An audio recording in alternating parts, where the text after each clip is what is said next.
Hello dear students, welcome to the gateway classes. My name is Gulshan Kumar और मैं आपको पढ़ा रहा हूं इंजीनियरिंग मैथमेटिक्स 1। इंजीनियरिंग मैथमेटिक्स 1 के अंदर जो हमारा टॉपिक चल रहा है वो है मल्टीपल इंटीग्रेशन, और मल्टीपल इंटीग्रेशन के अंदर भी हम पढ़ रहे हैं डबल इंटीग्रल। तो आज हमारा डबल इंटीग्रल का लेक्चर नंबर 4 है। डबल इंटीग्रल के फर्स्ट लेक्चर में मैंने आपको पढ़ाया था कि डबल इंटीग्रल को कैसे कैलकुलेट करते हैं। उसके बाद हमने स्टार्ट किया था कि अगर हम डबल इंटीग्रल में इंटीग्रल के ऑर्डर को चेंज कर दें तो फिर इंटीग्रल कैसे कैलकुलेट होगा, यानी कि calculation of double integral by changing the order of integration. तो अभी भी हमारा यही टॉपिक कंटिन्यूएशन में है। आज भी हम इसी टॉपिक के कुछ और क्वेश्चन सॉल्व करेंगे। तो देखिए, जब हम डबल इंटीग्रल के ऑर्डर को चेंज करते हैं तो ऑर्डर को चेंज करते समय उसकी लिमिट्स चेंज हो जाती हैं। अब कैसे लिमिट्स चेंज होती हैं, क्या वर्किंग रूल्स होता है, ये पिछले 2 लेक्चर में मैं आपको समझा चुका हूं, ठीक है ना। आज भी इन्हीं वर्किंग रूल्स के ऊपर बेस्ड कुछ और क्वेश्चंस मैं आज आपको सॉल्व कराऊंगा। तो ये हमारा पूरा वर्किंग रूल्स है। एक बार आप इसको दोबारा से इसको फिर से हम कुछ और क्वेश्चंस में आज अप्लाई करेंगे, ठीक है ना। चलिए देखिए, पहला क्वेश्चन हमारे पास आ गया, evaluate the integral by changing the order of integration. हमें इस इंटीग्रल को इवेल्युएट करना है इसका ऑर्डर चेंज करने के बाद। तो पहला स्टेप देखिए हमारा क्या होता है। सबसे पहले हमें जो क्वेश्चन गिवन है जिसको हमें इवेल्युएट करना है, मैं उसको लिख लेता हूं। तो देखिए हमारे पास क्या है, इंटीग्रल, हमें इंटीग्रल गिवन है 0 से 1 e की पावर x e। तो ये हमारा डबल इंटीग्रल है dy dx upon log y। इस इंटीग्रल को इवेल्युएट करना है bye changing the order of integration. तो सबसे पहले इंटीग्रेशन के ऑर्डर को चेंज करते हैं। देखिए, हम इंटीग्रेशन के ऑर्डर को चेंज क्यों करते हैं ये पिछले 2 लेक्चर में मैं आपको बता चुका हूं। एक्चुअल में ऑर्डर को चेंज करने से कॉम्प्लिकेटेड प्रॉब्लम इजी हो जाती है, उनको सॉल्व करना आसान हो जाता है bye changing the order of integration, और आंसर पे कोई चेंज नहीं आता, आंसर आपका वही आएगा, ठीक है। जैसे यहां पर अगर आप देखें तो यहां पर देखिए जो वेरिएबल लिमिट है वो y की है। किसकी वेरिएबल लिमिट है? y की। और कांस्टेंट लिमिट है x की। ये y इक्वल टू e की पावर x है और ये y इक्वल टू e है। तो अगर आप इसमें देखें, अगर मैं इसको अभी डायरेक्ट इंटीग्रेट करूं तो मुझे y के रेस्पेक्ट में इंटीग्रेट करना पड़ेगा, और मतलब मुझे dy अपॉन log y का इंटीग्रेशन करना पड़ेगा, जो कि आसान नहीं होगा। मतलब इंटीग्रेशन तो हो जाएगा लेकिन इतना आसान नहीं होगा, थोड़ा सा डिफिकल्ट होगा। लेकिन अगर मैं इसके ऑर्डर को चेंज कर दूं तो ये इंटीग्रेशन आसान हो जाएगा। देखिए कैसे। तो सबसे पहले हमारा पहला स्टेप क्या होता है, right the given limits of integration. जो यहां पर आपको डबल इंटीग्रल दिया है इसकी लिमिट्स को हम लिखेंगे। तो देखिए क्या क्या है लिमिट, ध्यान देना जरा। तो given limits of integration, given limits of integration. तो ध्यान दीजिए इंटीग्रेशन की गिवन लिमिट्स क्या है ना। देखिए जो हमें इंटीग्रल गिवन है इसी में से देख के लिखेंगे कि क्या हमारी लिमिट है। तो पहले मैं लिख रहा हूं वेरिएबल लिमिट। देखिए ये अंदर वाली वेरिएबल होती है, ये कांस्टेंट होती है। तो ये वेरिएबल लिमिट है y इक्वल टू e की पावर x। दूसरा है y equal to e, y equal to e। तो ये तो दोनों y की लिमिट होगी, ये वेरिएबल लिमिट है y की। मैंने आपको बताया था कैसे पता चलेगा, अगर यहां पर x की टर्म आ रही है तो इसका मतलब लिमिट y की है, और अगर y की टर्म आ रही है तो इसका मतलब लिमिट x की है। और अगर ये लिमिट y की हुई तो 100% कांस्टेंट वाली जो लिमिट है वो x की होंगी। तो x कहां से कहां तक है, x 1 से लेके वेरी कर रहा है 0 तक, 1 से लेके 0 तक। इसके बाद नेक्स्ट स्टेप आपका क्या होता है, देखिए ये जो आपने लिमिट्स लिखी है, एक्चुअल में ये जो लिमिट्स आप जब लिखेंगे है ना, तो यहां पर 2 कांस्टेंट लिमिट होंगी, 2 वेरिएबल लिमिट्स होंगी। x यहां पर जैसे y की लिमिट क्या है, वेरिएबल है, x की लिमिट क्या है, कांस्टेंट है। तो यहां पर अगर आप देखें तो ये सब अपने आप में एक एक इक्वेशंस है ना, इनका ग्राफ हमें बनाना है। अगर पहले वाली लाइन की मैं बात करूं तो y इक्वल टू e की पावर x, ये e की पावर x एक एक्सपोनेंशियल फंक्शन है, इसका ग्राफ हमें बनाना पड़ेगा, ठीक। y equal to e, y e यहां पर क्या है, कांस्टेंट है। तो y इक्वल टू e एक लाइन है, y इक्वल टू e क्या है, एक लाइन है जो कि x एक्सिस के पैरेलल होगी, line parallel to x axis. x equal to 1 क्या है, x इक्वल टू 1 ये एक लाइन है जो कि y एक्सिस के पैरेलल होगी, और लास्ट में x equal to 0, x equal to 0 की इक्वेशन होती है y एक्सिस की। तो देखो ये y एक्सिस है, ये एक लाइन है जो कि y एक्सिस के पैरेलल है, 1 से पास होगी। ये एक लाइन है जो कि x एक्सिस के पैरेलल है और e से पास होगी, और ये एक एक्सपोनेंशियल कर्व है। तो हमें क्या करना है, इन सब को ग्राफ पे प्लॉट करना है। तो चलिए इनको ग्राफ पे प्लॉट करते हैं। देखिए तो इसको मैं मान लेता हूं कि ये इक्वेशन 1 है, ये इक्वेशन 2 है ना, ये इक्वेशन 1 एंड इक्वेशन 2, और ये आपके पास थर्ड इक्वेशन है और ये आपके पास फोर्थ इक्वेशन है। इन सभी को आपको क्या करना है, ग्राफ पे प्लॉट करना है। तो चलिए मैं यहां पर ग्राफ बना लेता हूं साइड में, देखिए। तो सबसे पहले एक्स एंड वाई एक्सिस को ड्रॉ कर ले, एक्स एंड वाई एक्सिस को। देखिए मैं इधर एक्स एंड वाई एक्सिस को ड्रॉ कर रहा हूं।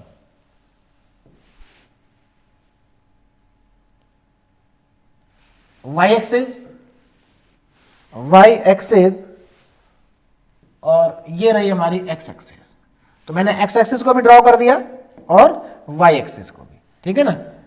देखिए x axis and y axis, दोनों एक्सिस हमारे पास आ गई। चलिए अब देखिए क्या करना है, अब जरा ध्यान दें। अब यहां पर हम इनको ड्रॉ करते हैं। देखिए पहला कर्व हमारे पास है y इक्वल टू ई की पावर x। अब इसको कैसे ड्रॉ करेंगे, जरा ध्यान से देखेंगे कैसे ड्रॉ करना है। देखो किसी भी लाइन का या किसी भी कर्व को आपको ड्रॉ करना हो तो आप कोई भी जनरल पॉइंट मान लीजिए। देखिए जैसे y इक्वल टू ई की पावर x है, आप इसमें देखो अगर मैं x को 0 रख दूं तो y की वैल्यू 1 आएगी, x को 0 रख दे तो y की वैल्यू क्या आएगी, 1। इसका मतलब देखिए x को 0 रखने पे y की वैल्यू 1 आएगी, मतलब y की वैल्यू यहां कहीं 1 होगी। देखिए 0,1।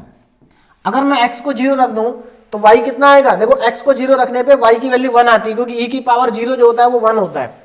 इधर ध्यान दीजिए, अगर मैं x को 0 रख दूंगा तो y की वैल्यू 1 आएगी, यानी कि जब x 0 होगा तो y 1 होगा, यानी कि एक कर्व यहां से स्टार्ट कर रहा हूं मैं।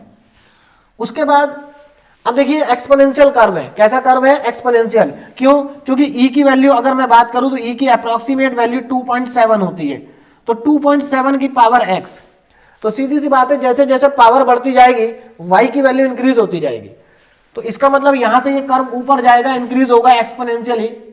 तो हमारे पास ये ग्राफ बनेगा इसका, इस तरह से, ठीक है ना।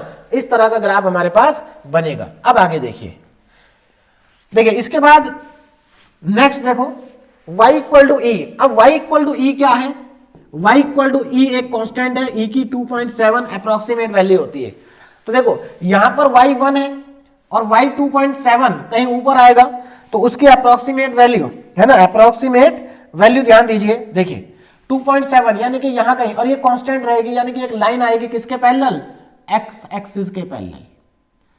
इस तरह की एक लाइन यहां पर हमारे पास आ जाएगी, ये लाइन इस तरह से, ठीक है ना। इस तरह की लाइन, ये किसकी लाइन हो गई, y इक्वल टू, अब जरा ध्यान देंगे, ये लाइन किसकी है, y इक्वल टू ई की।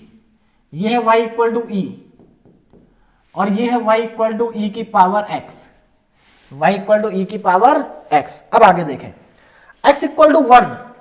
अब x इक्वल टू 1 एक y एक्सिस के पैरेलल लाइन होगी, लेकिन ये कहां से पास होगी ये हमें देखना पड़ेगा। इसके लिए सबसे पहले आप क्या करो, इस पॉइंट को फाइंड करो, क्योंकि इस पॉइंट से हमें पता चलेगा कि x इक्वल टू 1 उससे आगे है या पीछे है। तो इस पॉइंट को अगर मैं फाइंड आउट करूं तो देखो कैसे फाइंड आउट होगा। इसके लिए मुझे इक्वेशन 1 और 2 को सॉल्व करना पड़ेगा। देखो ये जो पॉइंट है किसका इंटरसेक्शन है, इस लाइन का y इक्वल टू ई का और y इक्वल टू ई की पावर x का। तो मुझे इन दोनों का इंटरसेक्शन को सॉल्व करना पड़ेगा।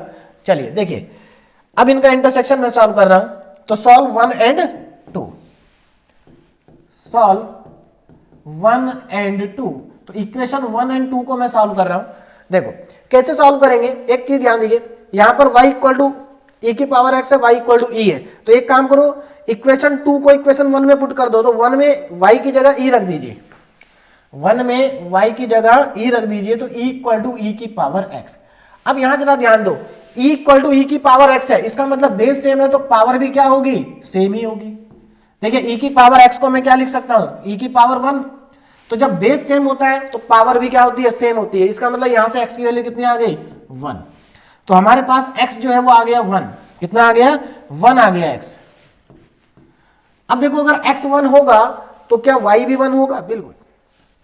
अगर x 1 होगा तो y कितना होगा, अब जरा ध्यान देना, x 1 होगा तो y e होगा, क्योंकि आप जब यहां पर x की जगह 1 रखेंगे तो y की वैल्यू e आएगी। तो जब x 1 होगा तो y की वैल्यू कितनी आएगी, e आ जाएगी। तो x आ गया 1, y आ गया e। इसका मतलब इन दोनों का इंटरसेक्शन पॉइंट जो है वो क्या है, x की वैल्यू 1, e, 1, e। चलिए तो अब आप देखो नेक्स्ट लाइन हमारी क्या आती है, x इक्वल टू 1। तो अब x इक्वल टू 1 वाली लाइन कहां से पास होगी, देखिए x इक्वल टू 1 वाली लाइन y एक्सिस के पैरेलल है और इस पॉइंट से पास होगी, क्योंकि ये भी पॉइंट 1 का ही है। तो ये हमारे पास एक लाइन आ जाएगी, ठीक है ना, ये लाइन आएगी इस तरीके, ये लीजिए। तो ये हमारा ग्राफ बन गया, ठीक है ना। और क्या है, x इक्वल टू 1, तो ये x इक्वल टू 1 की लाइन है। उसके बाद x equal to 0, x equal to 0 की लाइन कौन सी है भाई, x इक्वल टू 0 का मतलब है y एक्सिस, है ना। x इक्वल टू 0 तो यही है, और ये क्या है, x इक्वल टू 1। देखिए सारे ग्राफ बन चुके। अगर आप अब इस ग्राफ में ध्यान से देखें तो हमारा जो बाउंडेड रीजन है, जो चारों तरफ से जिसकी बाउंड्री है, वो कौन सा है, वो ये वाला पार्ट है, यानी कि ये हमारा रिक्वायर्ड रीजन है। अब मुझे क्या करना है, इस रिक्वायर्ड रीजन में ये देखना पड़ेगा कि स्ट्रिप वर्टिकल है या हॉरिजॉन्टल है। तो गिवन स्ट्रिप वर्टिकल है या हॉरिजॉन्टल है, कैसे पता चलेगा, देखिए गिवन स्ट्रिप इज हॉरिजॉन्टल है कि वर्टिकल है, चला देखते हैं। देखिए मैंने आपको पहले भी इतनी बार बता चुका हूं, जिसकी लिमिट वेरिएबल होती है, यहां पर वेरिएबल लिमिट y की है, तो देखिए जिसकी लिमिट, अगर y की लिमिट वेरिएबल है तो स्ट्रिप y के पैरेलल होगी, और अगर x की लिमिट वेरिएबल होती है तो स्ट्रिप x एक्सिस के पैरेलल होती है। तो यहां पर वेरिएबल लिमिट y की है, तो हमारी जो स्ट्रिप होगी वो y एक्सिस के ही पैरेलल होगी। तो मैं यहां पर y एक्सिस के पैरेलल एक स्ट्रिप ले लेता हूं, ये स्ट्रिप आ गई, ठीक है ना, ये हमारी गिवन स्ट्रिप है, ठीक। तो गिवन स्ट्रिप इज वर्टिकल, चलिए गिवन स्ट्रिप तो वर्टिकल है। अब अगर गिवन वर्टिकल है ना, तो हमें जो नई स्ट्रिप लेनी है वो कैसी लेनी पड़ेगी, हॉरिजॉन्टल। देखिए अगर गिवन वर्टिकल है तो आपको हॉरिजॉन्टल लेना है, और हॉरिजॉन्टल अगर गिवन है तो वर्टिकल आपको लेना है। तो take a new horizontal strip, take a new horizontal strip. अब आपको क्या करना है, एक नई हॉरिजॉन्टल स्ट्रिप को लेना है, न्यू हॉरिजॉन्टल स्ट्रिप। तो मैं यहां पर एक नई हॉरिजॉन्टल स्ट्रिप ले रहा हूं, ये लीजिए, ठीक है ना, ये हमारी क्या हो गई, एक न्यू हॉरिजॉन्टल स्ट्रिप। चलिए अब आप देखो ध्यान से जरा, न्यू हॉरिजॉन्टल स्ट्रिप। अब इसी के अकॉर्डिंग हम क्या करेंगे, अपने लिमिट्स को चेंज करेंगे, है ना। तो न्यू लिमिट्स ऑफ इंटीग्रेशन, अब जरा यहां पर ध्यान दें, new limits of integration, integration की नई लिमिट्स क्या हो जाएंगी, है ना। देखो तो न्यू लिमिट्स ऑफ इंटीग्रेशन क्या होंगी, अब ध्यान देना। देखो यहां पर जो हमारे पास न्यू लिमिट्स ऑफ इंटीग्रेशन होंगी उनको मैं यहां पर लिख रहा हूं। देखो अब नई लिमिट होंगी नई स्ट्रिप के अकॉर्डिंग, हॉरिजॉन्टल स्ट्रिप के अकॉर्डिंग। अब आप ये देखो, ये जो नई वाली स्ट्रिप है ये कहां से कहां तक जा रही है, देखो ये y एक्सिस से शुरू हो रही है, y एक्सिस से शुरू होने का मतलब है x इक्वल टू 0 से शुरू हो रही है, और खत्म कहां पर हो रही है, खत्म इस कर्व पे हो रही है। ये कर्व किसका, y इक्वल टू e की पावर x का। तो यहां से जरा x निकालो भाई, आप हॉरिजॉन्टल में यहां से देखिए इस कर्व में से x को निकालेंगे आप। अब यहां पर देखना x कैसे निकलेगा, देखिए यानी कि ये जो हमारा खत्म हो रहा है ये e की power x equal to y पे खत्म हो रहा है इस कर्व के ऊपर, लेकिन मुझे यहां से निकालना है x कैसे निकलेगा यहां से, जरा ध्यान देना। आपको क्या करना पड़ेगा, इसमें लॉग लेना पड़ेगा दोनों तरफ। क्या लेना पड़ेगा, टेकिंग लॉग बोथ साइड। तो देखिए क्या हो जाएगा, लॉग e की power x is equal to log y, ठीक है ना। और आप लॉग का फॉर्मूला अच्छे से जानते हैं, लॉग m की पावर n का फॉर्मूला क्या होता है, लॉग m की पावर n का फॉर्मूला होता है n log m, n log m। तो यहां पर देखो x मल्टीप्लाई में आ जाएगा, तो हमारे पास यहां से क्या बचेगा, देखें जरा ध्यान से, x आ जाएगा मल्टीप्लीकेशन में, और हमारे पास आ जाएगा x log e is equal to log y, log y, ये आ जाएगा log y, ठीक है। अब जरा ध्यान देना, log e की वैल्यू मैं पहले भी आपको बता चुका हूं, log e की वैल्यू होती है 1। तो यहां से मुझे मिला x is equal to log y, log y। इसका मतलब x इक्वल टू 0 से लेकर के x log y तक वेरी कर रहा है। इसको ध्यान से देखेंगे जरा, कहां तक वेरी कर रहा है, log x की वैल्यू कहां से कहां तक वेरी कर रही है, x इक्वल टू 0 से लेके log y तक वेरी कर रही है। अब आगे देखें, तो ये तो वेरिएबल लिमिट आ गई दोनों 0 से लेके। अब अगर मैं कांस्टेंट लिमिट की बात करूं तो कांस्टेंट लिमिट देखो जरा कहां से कहां तक वेरी करेगी। देखिए ये स्ट्रिप हमारी इस पॉइंट से लेके इस पॉइंट तक जा सकती है, यानी कि y की वैल्यू 1 से लेके e तक जा सकती है। तो यहां पर y की जो लिमिट होगी वो 1 से स्टार्ट होगी और e तक जा सकती है। तो ये हमारे पास थर्ड लिमिट और ये हमारे पास फोर्थ लिमिट। इन लिमिट्स को अकॉर्डिंग अब हमें क्या करना है, इंटीग्रेशन के ऑर्डर को क्या करना है, चेंज करना है। तो अब आगे देखिए, change the order of integration, change the order of integration. तो अब हम यहां पर क्या करेंगे, चेंज कर देंगे, change the order, change the order of integration. तो अब मैं यहां पर इंटीग्रेशन के ऑर्डर को क्या कर रहा हूं, चेंज कर रहा हूं। जरा ध्यान से देखें, change the order of integration.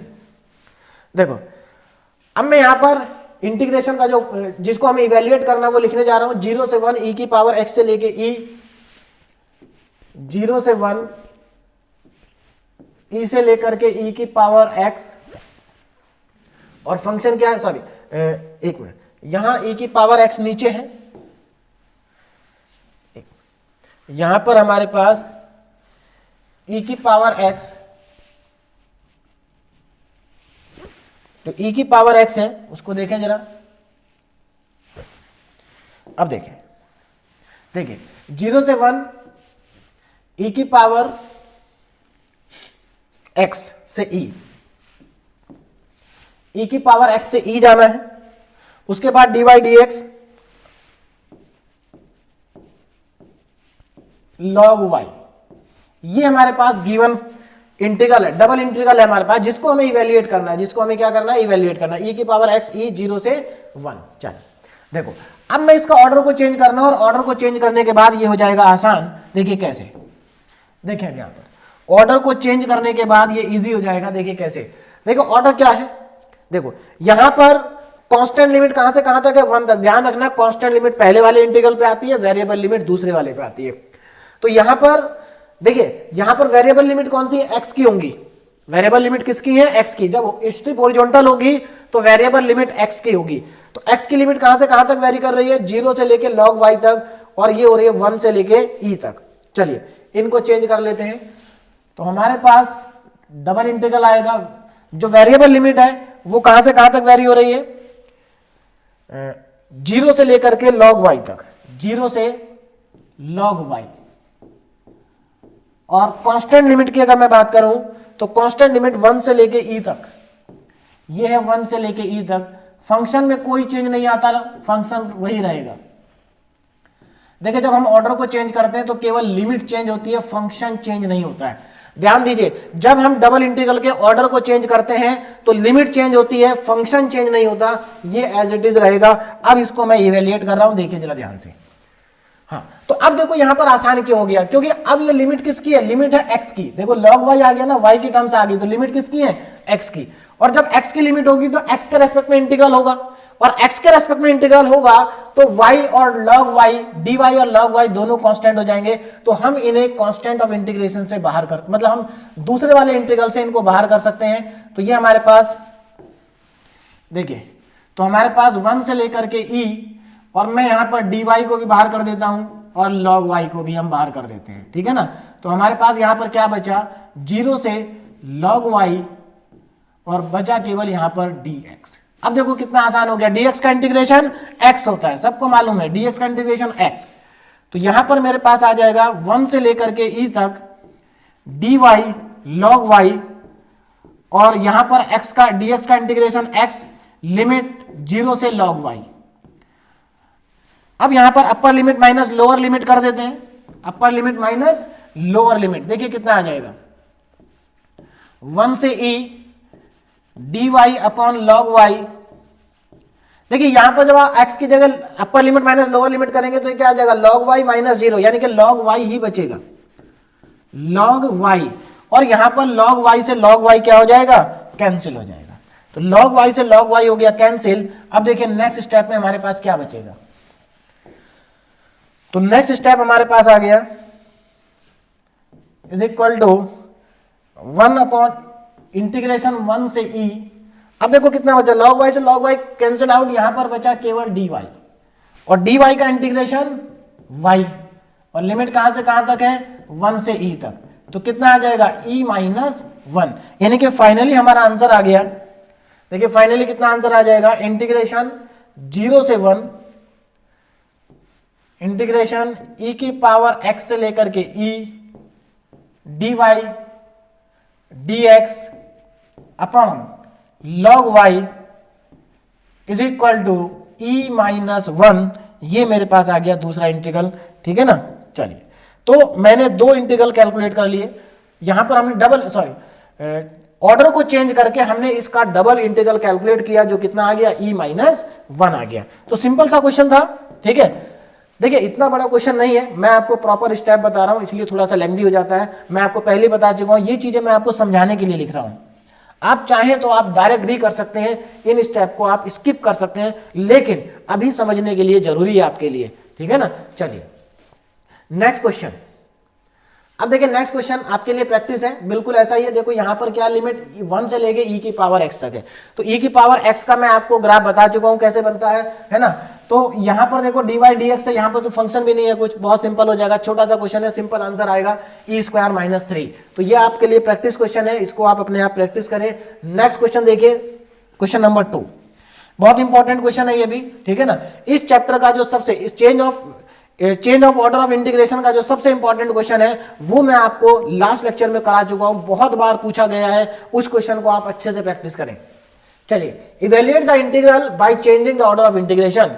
देखिए अभी भी किसी स्टूडेंट को अगर ऑर्डर को चेंज करके कैसे इंटीग्रेशन करते हैं नहीं समझ में आ रहा है, तो अभी देखिए सभी क्वेश्चन एक ही जैसे हैं, ठीक है ना। तो यहां पर ध्यान दीजिए, फोकस करिए क्वेश्चन पे, सभी क्वेश्चन एक ही जैसे हैं, कैसे हमें इवेल्युएट करना है। चलिए, तो मैं क्वेश्चन को स्टार्ट कर रहा हूं। सबसे पहले हम फंक्शन लिख लेते हैं। फंक्शन क्या है हमारे पास, देखिए फंक्शन है 0 से 8, 0 से इंफिनिटी। अब यहां पर लिमिट देखना जरा, 0 से इंफिनिटी है, 0 से इंफिनिटी,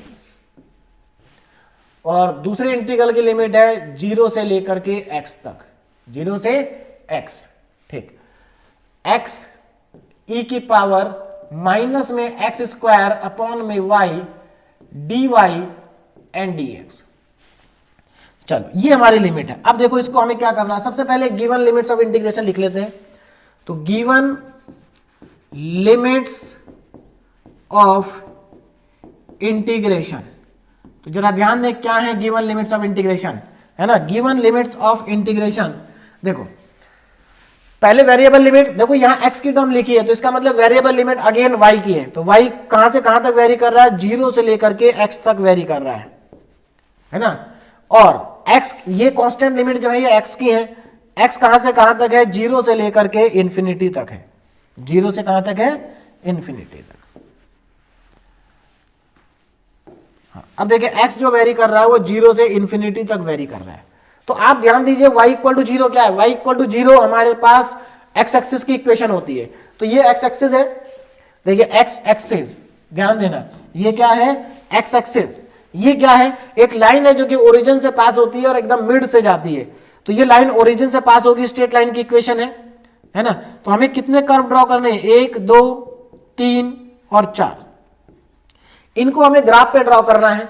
जो गिवन लिमिट्स ऑफ इंटीग्रेशन है, इनके लिए हमें रीजन ढूंढना है। ये ध्यान दीजिए, y equal to 0 x axis की इक्वेशन है, y इक्वल टू x एक स्ट्रेट लाइन की इक्वेशन है जो ओरिजिन से पास होती है, x equal to 0 y axis है, और x इक्वल टू इंफिनिटी, यानी कि यहां पर हमें x से लेके हमारा जो रीजन है वो कहां तक वेरी करेगा, इंफिनिटी तक वेरी करेगा। तो चलिए इसको देखिए आगे सॉल्व करते हैं।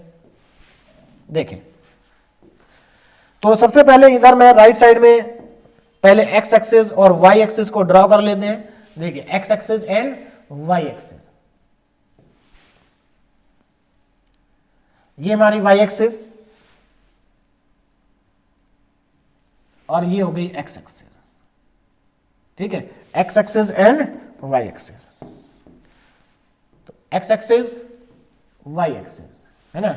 चलिए अब ग्राफ प्लॉट करते हैं। देखिए सबसे पहले y इक्वल टू 0, तो y इक्वल टू 0 क्या है, x एक्सिस, यानी कि y इक्वल टू 0 की लाइन ये रही, y इक्वल टू 0 की लाइन ये रही मेरे पास, y इक्वल टू 0।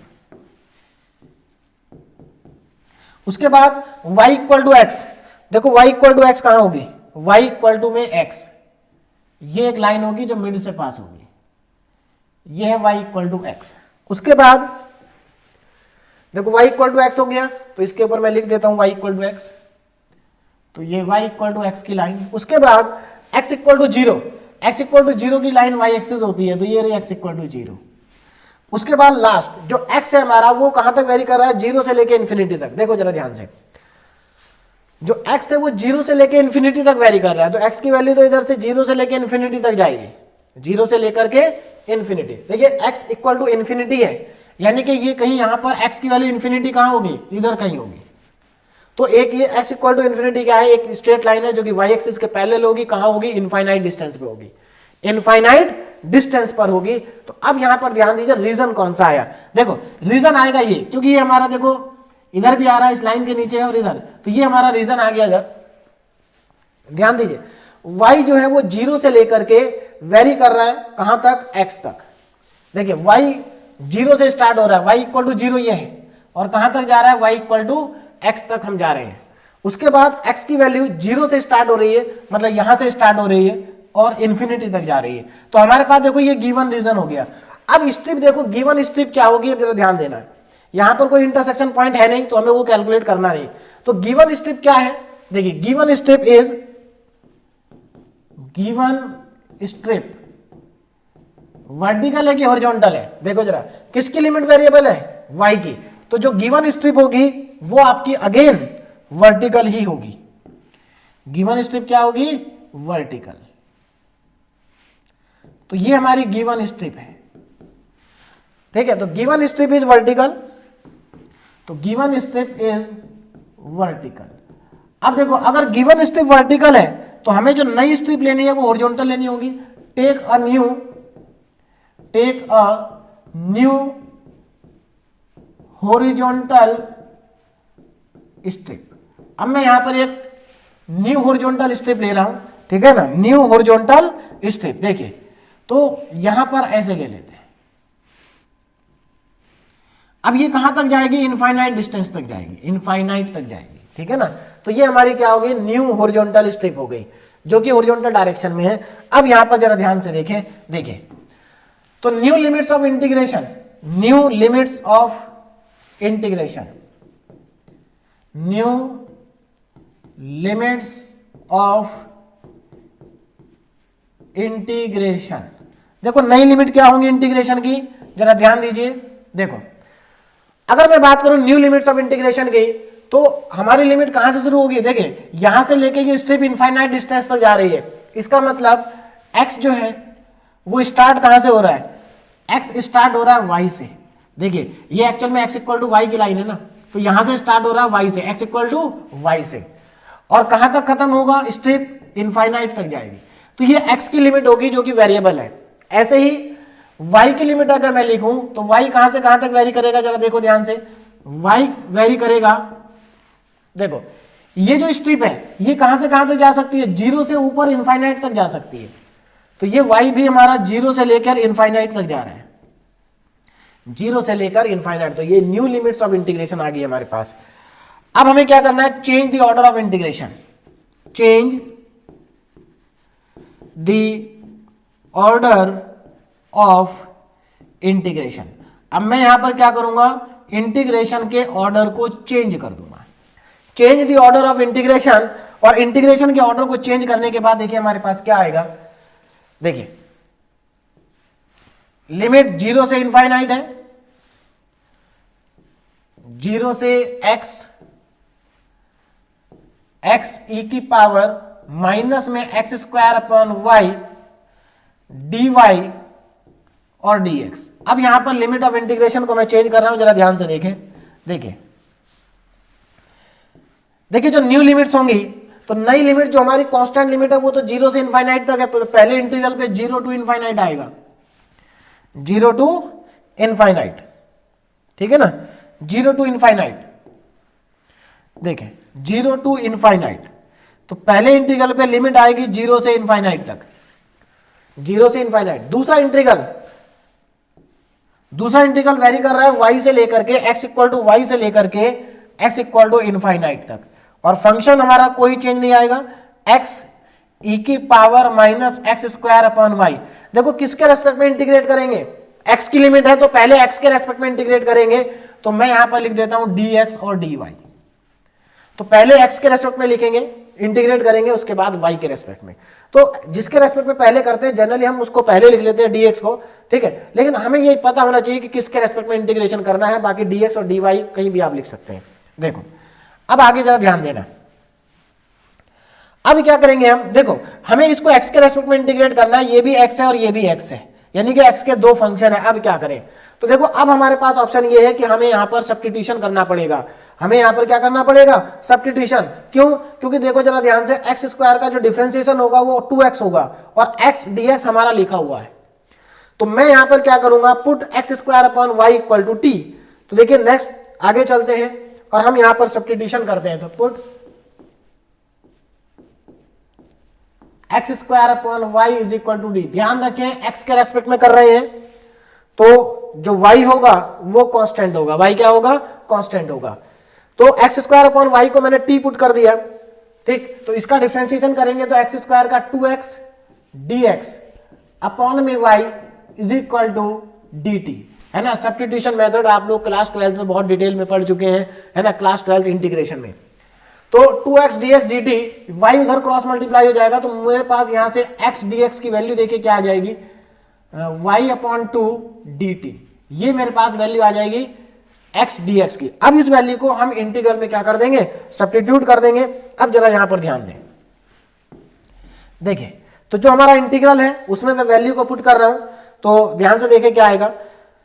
तो 0 to infinity y to infinity, देखें 0 टू इन्फिनिटी, दूसरी लिमिट है y से लेकर के इन्फिनिटी, और 0 से इन्फिनिटी, y से इन्फिनिटी। देखो ध्यान देना यहां पर x dx की जगह एक स्टेप और इसको आगे बढ़ा के सही से लिख देता हूं। देखो 0 से इन्फिनिटी, है ना, dy तो कांस्टेंट है, चाहे तो dy को बाहर कर दो। अब यहां पर देखो e की पावर,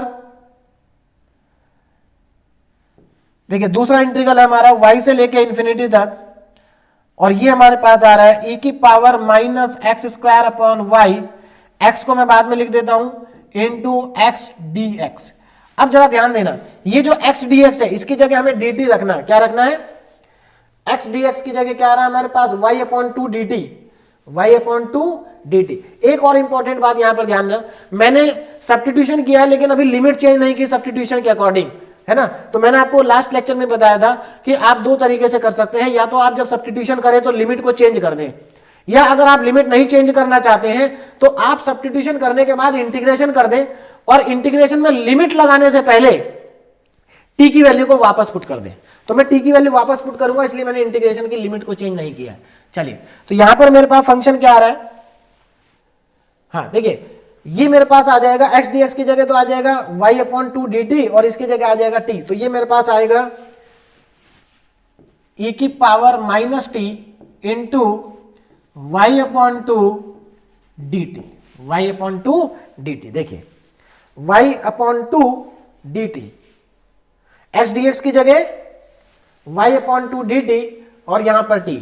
अब इसको थोड़ा सिंप्लीफाई करते हैं, देखिए इसको जरा सिंप्लीफाई करते हैं तो कितना आ जाएगा, 0 से इंफिनिटी। अब यहां पर देखो हमें इसको इंटीग्रेट करना है t के रेस्पेक्ट में, तो यहां पर y अपॉन 2 तो बाहर आ जाएगा इंटीग्रेशन से, y अपॉन 2 और dy ये इंटीग्रेशन से बाहर है। इंटीग्रेशन में बचेगा y से लेके लिमिट इंफिनिटी तक e की पावर माइनस टी और dt। ध्यान रखें यहां पर मैं t के साथ इंटीग्रेशन कर रहा हूं, अभी लिमिट भले ही x की लिखी है लेकिन याद रखिए कि लिमिट को हमने चेंज नहीं किया है, ठीक है।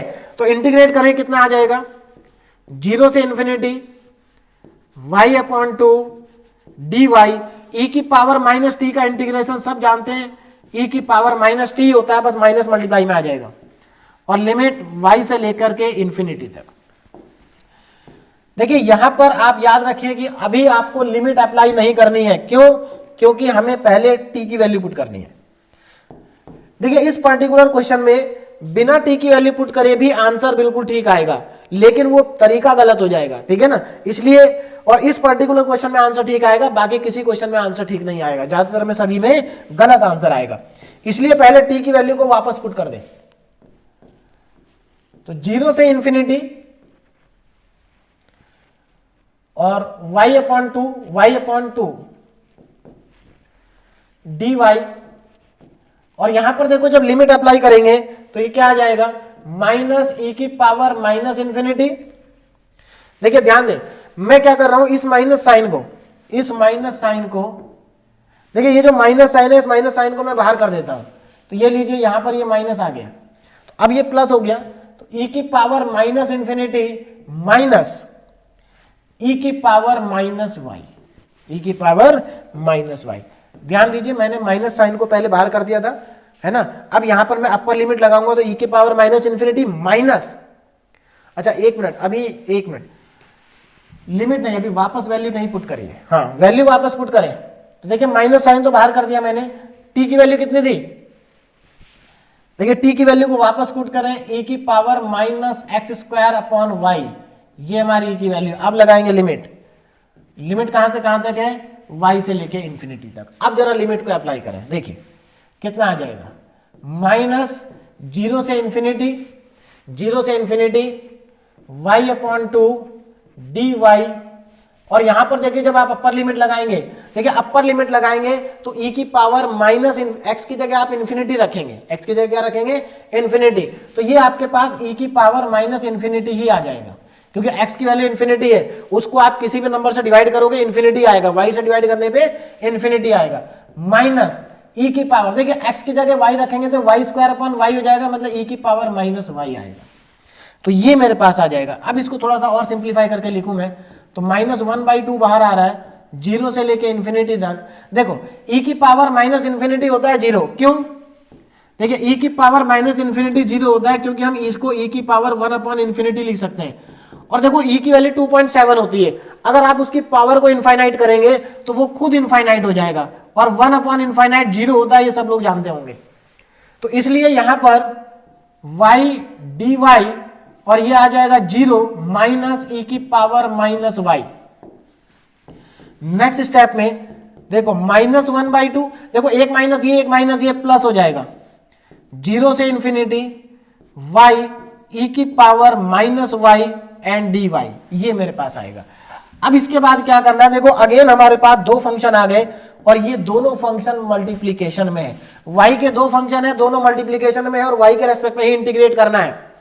तो क्या करें, अब लगाना पड़ेगा हमें इंटीग्रेशन बाय पार्ट्स। जब दो फंक्शन इंटीग्रेशन में मल्टीप्लिकेशन में आ जाए तो आप क्या करते हैं, इंटीग्रेशन बाय पार्ट्स लगाते हैं, और इंटीग्रेशन बाय पार्ट्स लगाते समय आप इस रूल का ध्यान भी रखते हैं जिसको हम बोलते हैं आई लेट, है ना। आई मतलब inverse trigonometric function, logarithmic function, algebraic function, trigonometric function, exponential function, ये सब मैं आपको पहले ही बता चुका हूं फॉर्मूले वाले वीडियो में। तो यहां पर देखो एक्सपोनेंशियल फंक्शन लास्ट में है, तो एक्सपोनेंशियल फंक्शन यहां पर हमारा सेकंड फंक्शन होगा, ये अलजेब्रिक है, तो अलजेब्रिक पहले आ रहा है, तो अलजेब्रिक को फर्स्ट फंक्शन लेंगे, अलजेब्रिक को कौन सा फंक्शन लेंगे, फर्स्ट, और e की पावर माइनस y को लेंगे सेकंड फंक्शन, और यहां पर हम लगा देंगे इंटीग्रेशन बाय पार्ट्स। तो देखिए मैं इंटीग्रेशन बाय पार्ट्स यहां पर अप्लाई कर रहा हूं, जरा ध्यान दीजिए कितना आ जाएगा। देखिए क्या होता है इंटीग्रेशन बाय पार्ट्स में, 1/2 को मैं बाहर ही रखता हूं। देखिए क्या करते हैं, पहला फंक्शन ऐसे ही रहेगा, दूसरे का इंटीग्रेशन, देखिए पहला फंक्शन ऐसे ही रहेगा, दूसरे का इंटीग्रेशन, मैं डायरेक्ट लिख रहा हूं। देखिए e की पावर माइनस y का इंटीग्रेशन e की पावर माइनस y होता है, माइनस मल्टीप्लाई में आ जाएगा, तो यानी कि e की पावर माइनस y का इंटीग्रेशन e की पावर माइनस y माइनस। उसके बाद फर्स्ट फंक्शन का डिफरेंशिएशन, चलिए फर्स्ट का डिफरेंशिएशन 1 हो जाएगा, दूसरे का इंटीग्रेशन, दूसरे का अगेन इंटीग्रेशन माइनस e की पावर माइनस y, है ना, और यहां पर लिमिट हमारी हो जाएगी 0 से इंफिनिटी, 0 से इंफिनिटी। नेक्स्ट स्टेप पे देखिए कितना आ जाएगा, 1/2 तो बाहर रहेगा, अंदर देखो ये माइनस y e की पावर माइनस y, यहां पर देखो माइनस माइनस प्लस, देखो ये माइनस और ये माइनस प्लस। अब उसके बाद e की पावर माइनस y का इंटीग्रेशन एक बार और करना है, तो एक बार और करेंगे तो माइनस e की पावर माइनस y, और लिमिट हो जाएगी 0 से इंफिनिटी, 0 से इंफिनिटी। अब जरा यहां पर ध्यान देंगे, देखिए अगर आप देखें माइनस यहां पर भी है, माइनस यहां पर भी है, यानी कि ये कुछ इस तरह से लिखा जाएगा,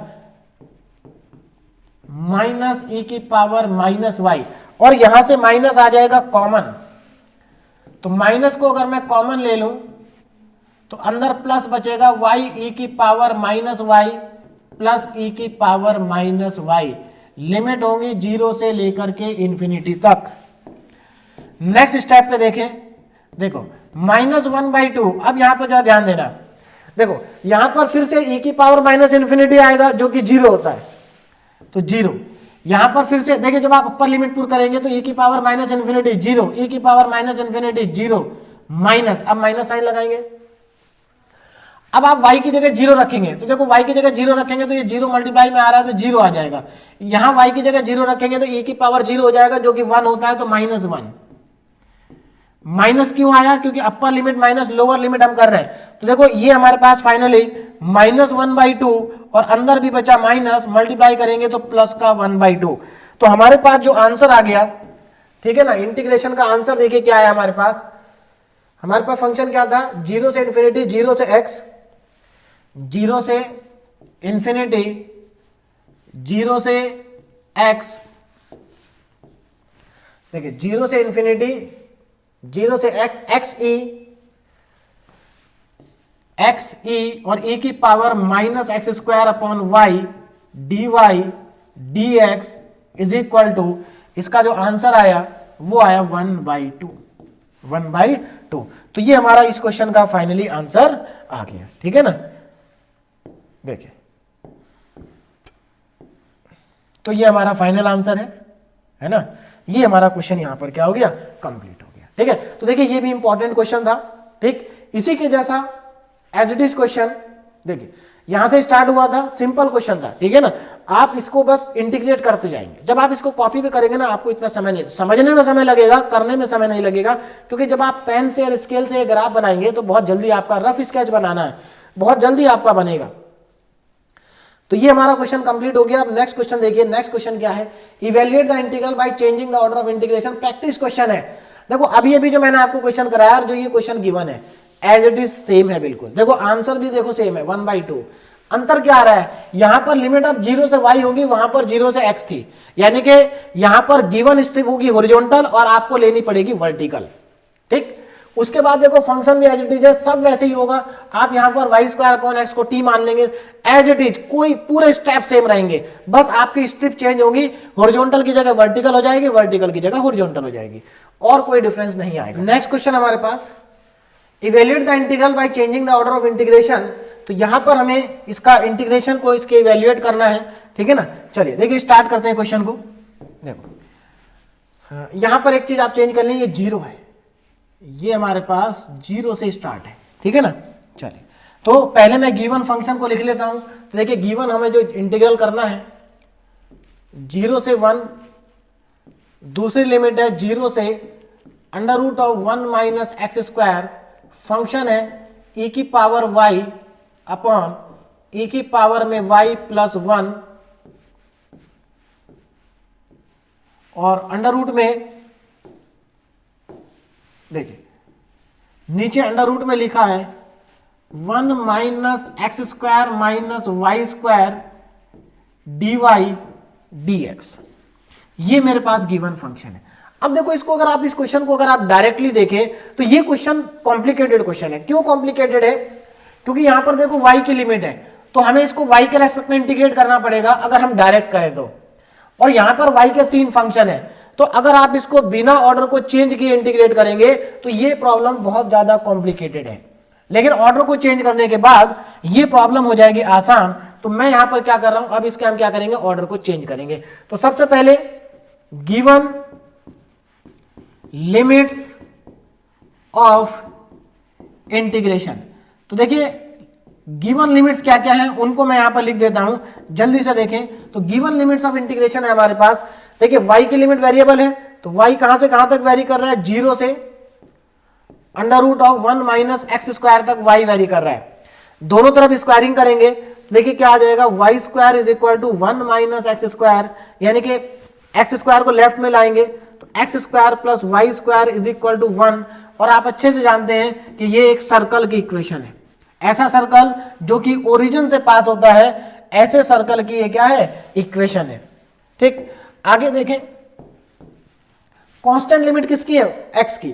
तो कांस्टेंट लिमिट कहां से कहां तक वेरी कर रही है? 0 से लेकर के 1 तक वेरी कर रही है, ठीक। अब हमें क्या करना है, इन लिमिट्स के लिए रीजन को ड्रॉ करना है। देखिए अब सबसे पहले क्या करेंगे, एक्स एक्सिस ड्रॉ करेंगे, एक्स एक्सिस। तो ये मेरे पास एक्स एक्सिस आ गए। चलिए वाई एक्सिस लेना होगा, ये हमारे पास वाई एक्सिस आ गई। ठीक, अब हम यहां पर क्या करेंगे, इक्वेशंस को ड्रॉ करेंगे। देखिए सबसे पहले किसकी इक्वेशन है, y इक्वल टू 0, तो y इक्वल टू 0 तो एक लाइन है, कौन सी लाइन, x एक्सिस है, ठीक है ना। दूसरा x square plus y square equal to 1, तो ये सर्कल है, तो पहले मैं यहां पर एक सर्कल को ड्रॉ कर लेते हैं। देखिए सर्कल, ठीक है, सर्कल देखिए, तो ये हमारे पास एक आ गया सर्कल।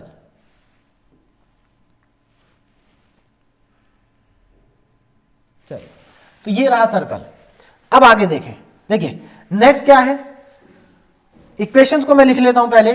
यहां पर y equal to 0, y equal to 0 की लाइन ये है y इक्वल टू 0, और सर्कल की इक्वेशन, ये हमारी सर्कल की इक्वेशन है, x square plus y square is equal to 1, और x equal to 0, x equal to 0 क्या है, यहां है, और x इक्वल टू 1। अब देखिए 1 कहां से होगा, x इक्वल टू 1 मतलब अगर आप इस सर्कल के रेडियस की बात करें तो सर्कल का रेडियस भी 1 है, यानी कि ये पॉइंट 1, 0 है।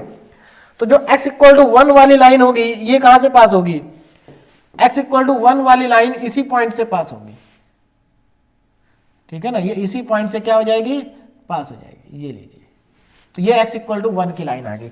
तो अब अगर आप यहां पर ध्यान दें तो हमारा जो रीजन है, रिक्वायर्ड रीजन है, वो ये वाला है। देखिए x equal to 0, y equal to 0, x equal to 1 circle के अंदर, तो केवल फर्स्ट क्वाड्रेंट वाला ही रीजन हमारा रिक्वायर्ड रीजन होगा। ठीक, अब हमें यह पता करना है कि रिक्वायर्ड रीजन के अंदर जो स्ट्रिप है वो कौन सी है। देखो यहां पर y की लिमिट वेरिएबल है, तो गिवन स्ट्रिप क्या होगी, गिवन स्ट्रिप होगी वर्टिकल। तो यहां पर जरा ध्यान दें, given strip is vertical. Given strip कैसी है, वर्टिकल है, गिवन स्ट्रिप इज वर्टिकल। अब आगे देखें, तो हमारी गिवन स्ट्रिप वर्टिकल है, तो हमें क्या करना है, हॉरिजॉन्टल स्ट्रिप लेनी है। कैसी स्ट्रिप लेनी है, हॉरिजॉन्टल। तो पहले मैं गिवन स्ट्रिप को बना देता हूं जो कि वर्टिकल है। तो ये हमारी गिवन स्ट्रिप,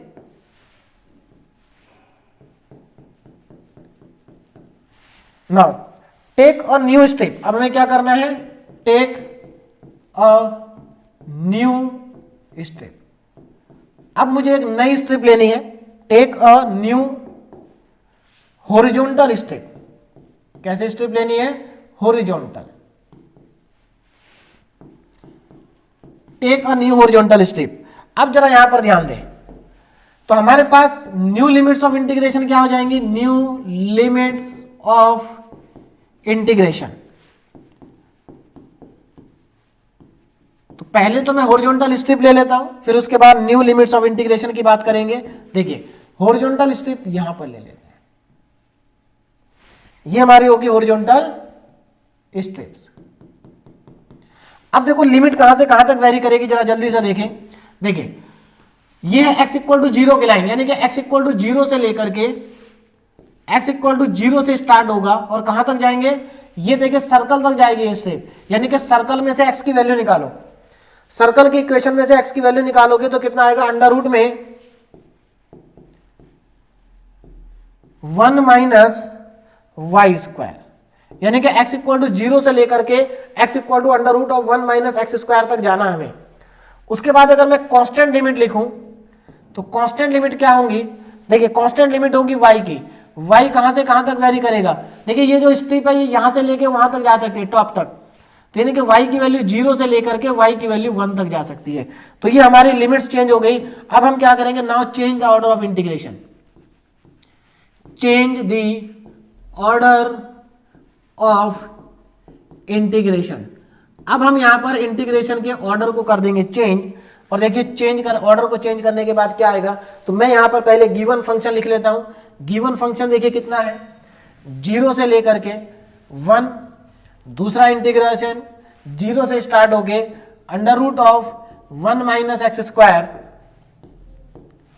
और e की पावर में y डिवाइडेड बाय e की पावर में y प्लस 1, दूसरे में under root 1 minus x square minus Y square dy dx। अब देखिए यहां पर ऑर्डर चेंज करेंगे तो ऑर्डर चेंज करने पे कितना आएगा, जरा देखिए ध्यान से। देखिए लिमिट को चेंज करें पहले, तो लिमिट देखो क्या है, कांस्टेंट लिमिट 0 से 1 तक है, तो कांस्टेंट लिमिट तो 0 से 1, पहले भी कांस्टेंट लिमिट 0 से 1 ही थी। वेरिएबल लिमिट को ध्यान दें, 0 से स्टार्ट होके under root of 1 minus x square तक जाना है, under root 1 minus x square तक। फंक्शन में कोई चेंज नहीं आएगा, फंक्शन एज इट इज लिखेंगे e की पावर y अपॉन e की पावर y प्लस 1 और अंडर रूट में 1 minus x square minus Y square, ये हमारा गिवन फंक्शन होगा। चलिए अब देखो इसको आगे बढ़ाते हैं। देखिए हमने यहां पर ऑर्डर ऑफ इंटीग्रेशन चेंज कर दिया। अब देखो ये इजी हो गया, क्यों इजी हो गया उस पर भी जरा ध्यान दीजिए। पहले तो ये dy dx भी है ना, चेंज इसलिए हो गया क्योंकि अब यहां पर वेरिएबल लिमिट y की है, तो मैं इसको y के रेस्पेक्ट में इंटीग्रेट करूंगा। और जब हम इसको y के रेस्पेक्ट में इंटीग्रेशन करेंगे, एक हमारे पास जो गिवन लिमिट्स ऑफ इंटीग्रेशन है ना, पहले क्या थी x के रेस्पेक्ट में, अब हमारे पास y, यहां पर y है, ये y, देखिए लिमिट कहां से कहां है, 0 से under root 1 minus Y square. तो इस बार लिमिट मेरे पास x की है, तो मैं इसको x के रेस्पेक्ट में इंटीग्रेट करूंगा। और यहां पर देखो ये फंक्शन y का है, ये फंक्शन y का है, तो जो फंक्शन y का है वो तो कांस्टेंट हो गया, कांस्टेंट फंक्शन को इंटीग्रेशन से बाहर कर देंगे तो दो फंक्शन तो बाहर हो जाएंगे, एक ही फंक्शन अंदर रहेगा इंटीग्रल के।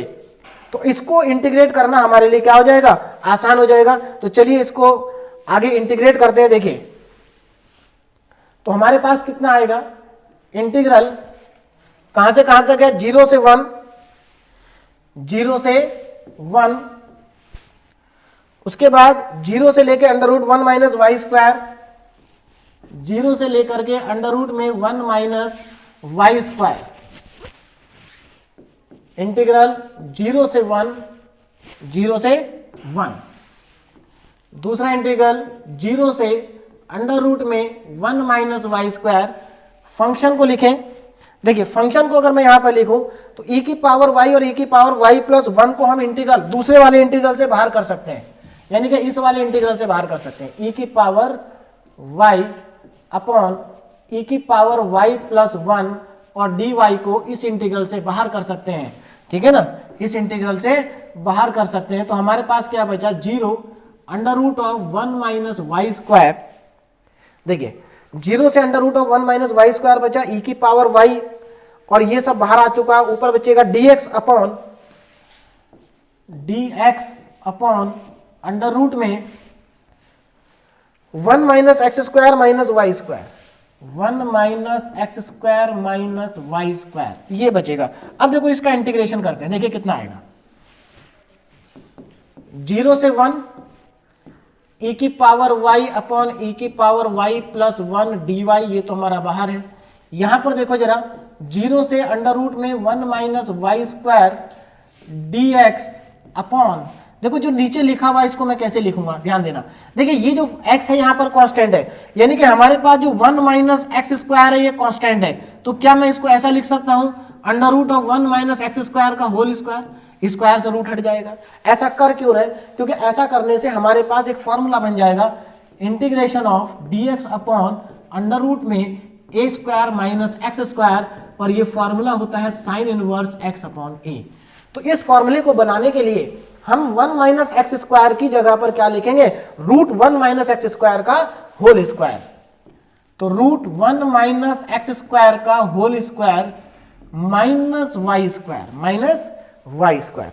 अब यहां पर मैं इसमें फॉर्मूला अप्लाई करूंगा। देखिए तो फॉर्मूला अप्लाई करने के बाद 0 से 1 e की पावर y अपॉन e की पावर y प्लस 1 dy, तो यहां पर हमारे पास फॉर्मूला बन जाएगा साइन इनवर्स x अपॉन ए, x कितना है, अंडर रूट में 1 minus x square, sorry x हमारे पास x अपॉन ए फॉर्मूला होता है, x का काम यहां पर कौन कर रहा है, y, तो y अपॉन अंडर रूट में 1 माइनस एक्स स्क्वायर, और लिमिट कहां से कहां तक हो जाएगी, लिमिट होगी 0 से स्टार्ट होकर के अंडर रूट में 1 माइनस वाई स्क्वायर तक, अंडर रूट में 1 माइनस वाई स्क्वायर, ये हमारी क्या आ जाएगी, लिमिट आ जाएगी, ठीक है ना।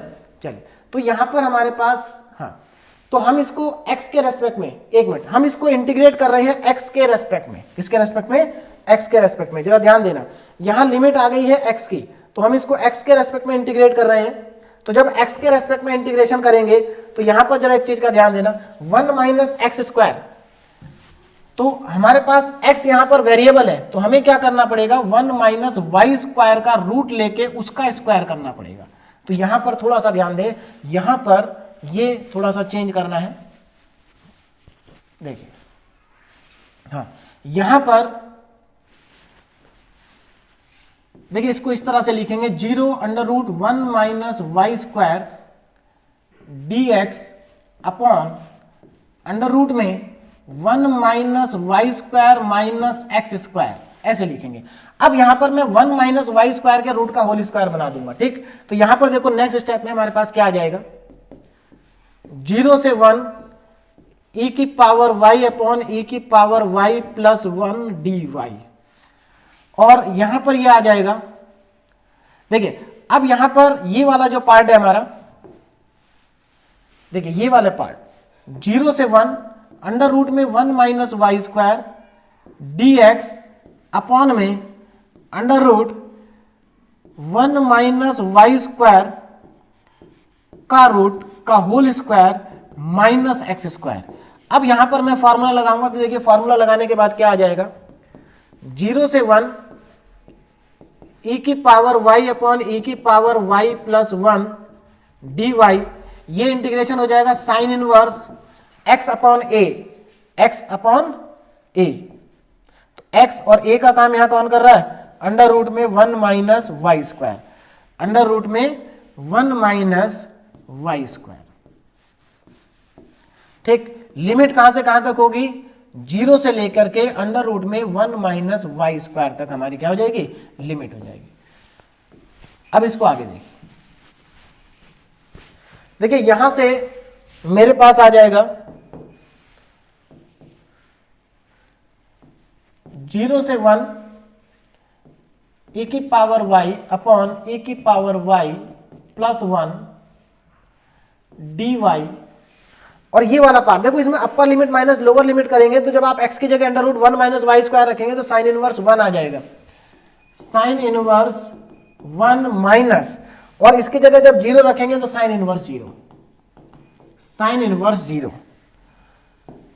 चलिए यहां पर देखो 0 से 1 e की पावर y अपॉन e की पावर y प्लस 1 dy, और ये हो जाएगा पाई बाई 2 माइनस 0।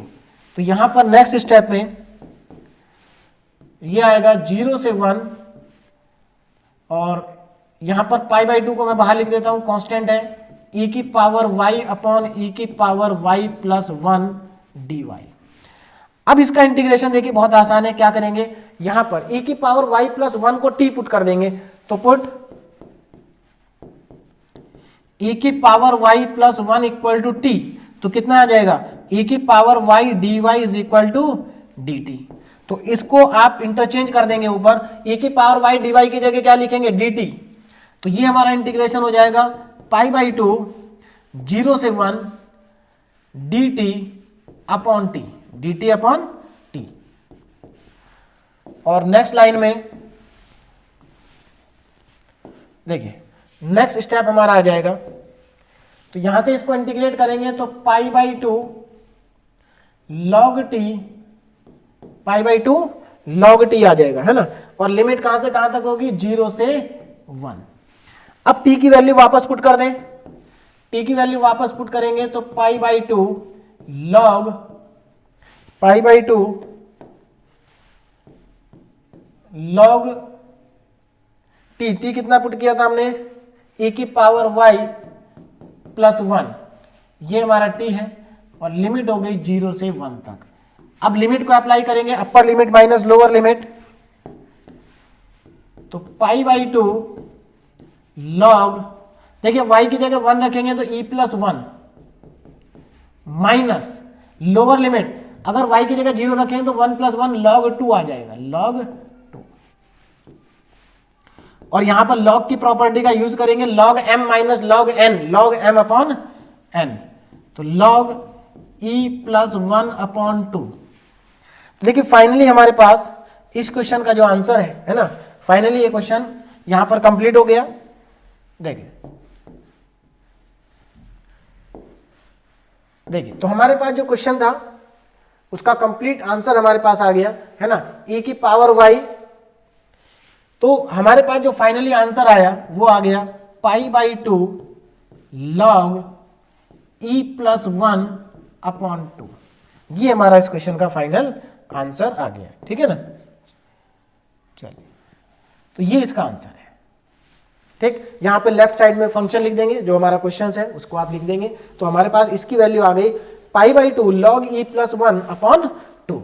तो ये इस क्वेश्चन का हमारा फाइनली आंसर है। उसके बाद देखिए कुछ क्वेश्चन यहाँ पर, जैसे ये क्वेश्चन है ना, इसको आपको इवेल्युएट करना है। सिंपल क्वेश्चन है, ज्यादा डिफिकल्ट नहीं है, आप आराम से इसको करेंगे। भाई यहाँ पर ध्यान रखें 6/x, यानी कि 6/x y इक्वल टू, देखिए जरा ध्यान दीजिए, y इक्वल टू 6/x। इसका जब आप ग्राफ बनाएंगे तो इसका ग्राफ आपका कुछ इस टाइप से आएगा, इस टाइप से ग्राफ आएगा, ठीक है ना। तो इस टाइप का आप ग्राफ बनाएंगे। तो यहाँ पर सिंपल क्वेश्चन है, आप ग्राफ बनाएंगे, हॉरिजॉन्टल लिमिट लेंगे, वर्टिकल लिमिट लेंगे, क्वेश्चन इजीली सॉल्व हो जाएगा। उसके बाद एक क्वेश्चन प्रैक्टिस का आपके लिए ये है, ये दोनों क्वेश्चन प्रैक्टिस है, आप इनको करिए। अगर नहीं होता है तो इनका सॉल्यूशन भी आपको प्रोवाइड करा दिया जाएगा कुछ दिन के बाद ऐप में, ठीक है ना। तो ये आपके लिए प्रैक्टिस क्वेश्चन है। तो आज का जो हमारा लेक्चर है यहीं पर कंप्लीट हो गया। और मैंने डबल इंटीग्रेशन में आपको डबल इंटीग्रेशन भी पढ़ा दिया, change of order of integration, यानी कि डबल इंटीग्रल में इंटीग्रेशन के ऑर्डर को चेंज करके कैसे कैलकुलेट किया जाता है डबल इंटीग्रल, वो भी हमारा आज कंप्लीट हो गया। इसके बाद अब नेक्स्ट लेक्चर में हम पढ़ेंगे ट्रिपल इंटीग्रल। तो okay, thank you so much.